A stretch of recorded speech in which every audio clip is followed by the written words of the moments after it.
Quelle est la meilleure activité physique pour perdre du poids?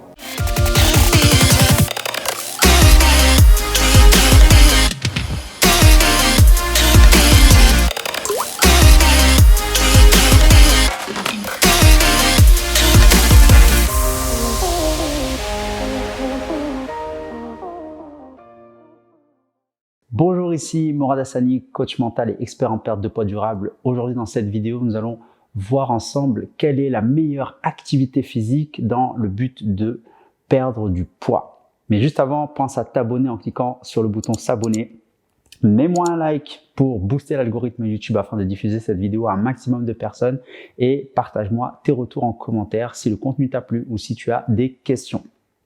Alors, est-ce qu'il existe une activité physique qui nous permette de perdre du poids de manière efficace? Quelle est la meilleure activité physique pour perdre du poids, pour perdre du gras, optimiser notre composition corporelle? C'est une question qui revient souvent. On pose souvent cette question, est-ce qu'il existe vraiment une activité physique meilleure par rapport à d'autres? Et quel est mon point de vue? Qu'est-ce que je recommande pour justement maximiser les résultats? Si aujourd'hui tu souhaites perdre du poids, qu'est-ce que je recommande? C'est une très très bonne question et d'ailleurs c'est la raison pour laquelle j'ai décidé de faire cette vidéo.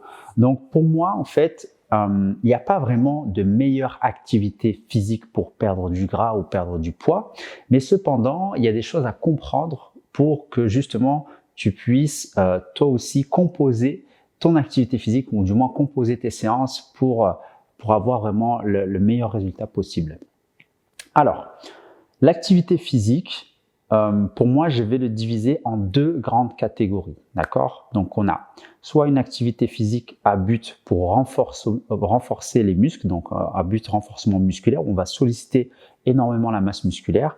Et la deuxième catégorie, on va dire, c'est tout ce qui est renforcement cardiovasculaire. On va travailler beaucoup le cardio, donc l'endurance cardiovasculaire. Alors, l'endurance cardiovasculaire a pour but du coup de renforcer notre système cardiovasculaire et du coup on va principalement travailler le cardio. Donc c'est très bien parce que quand on atteint un certain niveau en fait de fréquence cardiaque, donc quand on est à peu près à 60% de notre fréquence cardiaque maximum, on appelle ça le seuil de lipolyse, c'est-à-dire qu'on franchit le cap du seuil de lipolyse. Le seuil de lipolyse, c'est à partir de ce moment-là en fait que le corps commence à dégrader des graisses en fait. Donc c'est la destruction des graisses. Donc, c'est intéressant de pratiquer une activité cardiovasculaire. Ou du moins, c'est ce qu'on nous a toujours dit, il faut faire du cardio si on veut brûler du gras, si on veut perdre du poids. Donc ça, c'est une alternative pour perdre du poids. Maintenant, est-ce que c'est la meilleure solution pour perdre du poids? Pour moi, il faudrait combiner ce travail cardiovasculaire par un travail d'endurance musculaire. Pourquoi? Parce que le travail d'endurance musculaire, comme on l'a dit, ça va nous permettre de solliciter nos muscles. Et si on travaille nos muscles, on va avoir de fortes chances de développer notre masse musculaire. Et pourquoi c'est important de développer notre masse musculaire? Non seulement ça nous permet de maintenir notre masse musculaire et aussi de la développer. Le fait de maintenir sa masse musculaire, ça va nous permettre d'avoir des muscles et une silhouette plus tonique, plus ferme et plus raffermie. Ça, c'est la première raison pour laquelle il faut faire ce travail musculaire. Deuxième avantage de travailler ces muscles et ce renforcement musculaire, ça va nous permettre d'augmenter notre masse musculaire. Si on augmente la masse musculaire, on augmente par la même occasion notre taux métabolique basal. Donc, je ne sais pas si ça te parle, le taux métabolique basal, en fait, c'est la consommation d'énergie corporelle au repos. Ce qu'il faut savoir, c'est que dans le corps humain, le taux métabolique basal, notre métabolisme consomme à peu près 60% d'énergie à lui seul. Donc, sans compter l'activité physique, sans compter la thermogénèse, donc c'est la consommation d'énergie par notre alimentation et notre digestion. Donc, c'est important, c'est la raison pour laquelle c'est important de développer sa masse musculaire. Plus on a de masse musculaire, plus notre taux métabolique basal va augmenter. Quand on parle de métabolisme, j'aimerais booster mon métabolisme, j'aimerais augmenter mon métabolisme, eh bien, travailler sa masse musculaire, c'est l'une, pour moi, des meilleures façons d'augmenter son métabolisme. D'accord? Plus on a de masse musculaire, plus on va élever notre métabolisme de base, donc plus on va consommer d'énergie au repos. C'est la raison pour laquelle, des fois, on a l'impression qu'il y a une injustice. Pourquoi il y a des personnes qui perdent plus de poids que d'autres? Eh bien, tout simplement parce qu'elles ont un taux métabolique basal légèrement plus élevé que d'autres. Donc, du coup, elles vont consommer plus d'énergie au repos que d'autres. Et du coup, ça a aussi un impact sur la régulation corporelle. Donc, c'est très important de comprendre ça. Et c'est la raison pour laquelle, non seulement esthétiquement, c'est important de travailler des muscles, comme on l'a dit, pour l'aspect esthétique, avoir vraiment un aspect ferme, tonique, et pas perdre du poids et perdre ses muscles. En termes de rendu, c'est pas terrible. D'ailleurs, il y a eu des études qui ont été prouvées, même des photos, on voit des personnes qui ont fait que du cardio pour perdre du poids et d'autres personnes qui ont allié cardio et masse musculaire, et on voit une différence vraiment incroyable. Pourtant, elles ont perdu le même nombre de kilos, mais la personne qui a combiné le travail de renforcement musculaire et le travail cardiovasculaire a eu de bien meilleurs résultats physiques et esthétiques que la personne qui a utilisé uniquement le travail cardiovasculaire. Alors, comment faire du coup pour travailler ces deux-là?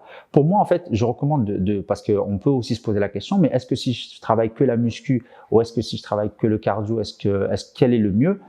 J'ai envie de dire que je favoriserai plus le travail de renforcement musculaire. Cependant, j'aime ajouter du travail cardiovasculaire, mais je vais t'expliquer du coup comment le mettre en place pour que ça soit le bon combo. En tout cas, c'est mon point de vue pour avoir, on va dire, le meilleur ratio et avoir une séance efficace.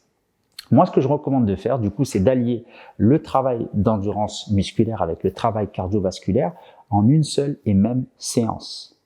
Alors, ou sinon, de faire un jour sur deux. Mais ce que je veux dire par là, c'est que la semaine, pendant votre semaine d'entraînement, il faut qu'il y ait à la fois un travail cardiovasculaire et un travail renforcement musculaire ou dans la même séance, allier le cardio et la muscu.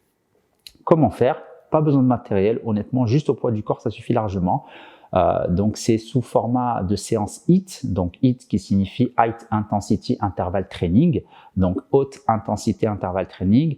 Donc, le format HIIT, c'est quoi? En général, c'est des séances d'à peu près 20 minutes, d'accord? Donc, c'est un enchaînement d'exercices de renforcement musculaire ou de cardiovasculaire ou des deux, donc un combiné. Moi, ce que j'aime bien faire, c'est combiner les deux. Donc, un exercice musculaire, par exemple, je vais travailler les cuisses, par exemple, les fameux squats, si on part sur un travail de cuisses. Donc, je vais enchaîner cet exercice de squat, par exemple 20 répétitions, où je préfère partir sur une base de temps au lieu d'une base de répétition, c'est-à-dire 30 secondes d'effort. Et ensuite, je vais récupérer 30 secondes si on part sur un 30 secondes, 30 secondes. Donc, 30 secondes d'effort sur le travail musculaire, 30 secondes de récupération. Ensuite, j'enchaîne derrière, où j'alterne avec un exercice cardiovasculaire, où là, par exemple, je vais faire des jumping jacks. Donc, on va ici croiser les bras et croiser les jambes, donc sous forme comme de pas chassé ici en haut avec les mains. Donc on appelle ça le jumping jack. Donc 30 secondes d'effort, je récupère 30 secondes et je rebascule sur un autre exercice musculaire.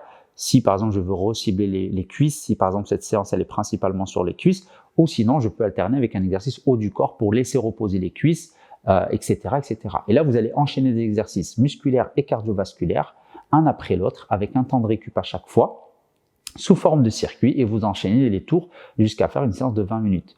Donc sur Internet, il y a énormément de séances de HIIT. Vous avez juste à taper séance HIIT et vous allez avoir le choix. Donc il y a énormément de séances de HIIT sur YouTube, etc. Donc ça, c'est le genre de séance que je préconise où on a un travail musculaire et un travail cardiovasculaire. L'avantage, c'est comme c'est des séances courtes de 20 minutes, c'est assez intense. Donc du coup, on va dire qu'on va brûler un maximum de calories en un minimum de temps d'effort, ce qui va à la fois du coup solliciter notre métabolisme. Donc on va impacter fortement notre métabolisme. Ça, c'est très très bien pour accélérer le métabolisme. Et en plus, ça va aussi avoir une efficacité sur la perte de graisse. Donc ça, c'est cool. Donc on va à la fois travailler le muscle et on va brûler un maximum de calories. On va essayer de puiser un maximum dans les graisses et pas dans les muscles. Donc voilà les séances types que je recommande en tout cas aux personnes que j'accompagne, des personnes qui souhaitent perdre du poids. Alors bien sûr, bien évidemment, ça se fait de manière progressive. Ça dépend du niveau de la personne. Si la personne, ça fait longtemps qu'elle est sédentaire, qu'elle n'a jamais fait de sport, on va y aller progressivement avec des séances très simples, très faciles, adaptées. Et puis au fur et à mesure, on monte d'un cran. On va pas aller tout de suite viser des séances ultra intenses, ultra compliquées. Le but, c'est pas que la personne se dégoûte du sport, c'est d'y aller progressivement avec des séances très simples. On peut partir sur des formats de 5 minutes, 10 minutes et puis on progresse, on passe à 15 minutes, puis 20 minutes au fur et à mesure. Donc, c'est ce que je dis à chaque fois, vraiment garder cette notion de progressivité. Donc voilà le type d'activité que je recommande. Après les séances cardio à l'état pur, aller faire de la course à pied, etc., je recommande pas forcément, en tout cas pour un démarrage, et surtout pour une personne qui est en surpoids de plus de 15 kg, 20 kg, ça commence à être énorme. Donc, il faut y aller doucement, surtout pour les articulations. Et pour vraiment avoir quelque chose d'efficace, vraiment une vraie transformation, moi je recommande les séances de 8. C'est vraiment top, c'est le bon compromis. On a le cardio qui travaille, on a les muscles qui travaillent, ça impacte notre métabolisme et c'est des séances courtes, donc c'est très pratique dans notre quotidien à insérer facilement. Donc le matin avant d'aller bosser ou entre midi et 2 ou le soir quand on rentre. Ensuite, on a juste à prendre une douche et à manger et aller se coucher. Donc voilà, ça peut être vraiment intéressant. En tout cas, moi, c'est ce que je recommande, c'est mon point de vue. Donc dis-moi dans les commentaires ce que tu as pensé de cette vidéo. Est-ce que ça te plaît? Est-ce que tu as déjà pratiqué ce genre de séance? Si oui, comment tu as réparti ta séance? Mets-moi en commentaire quel type de format tu as déjà testé pour que je puisse te répondre en commentaire, te dire s'il y a des choses à améliorer et même pourquoi pas te proposer un rendez-vous avec un membre de mon équipe et essayer d'en discuter et de trouver la séance adaptée à toi pour que tu puisses maximiser tes résultats. Donc n'oublie pas de t'abonner si ce n'est pas encore fait, mets-moi un like si tu as apprécié la vidéo et on se dit à très vite dans une prochaine vidéo. Bye bye!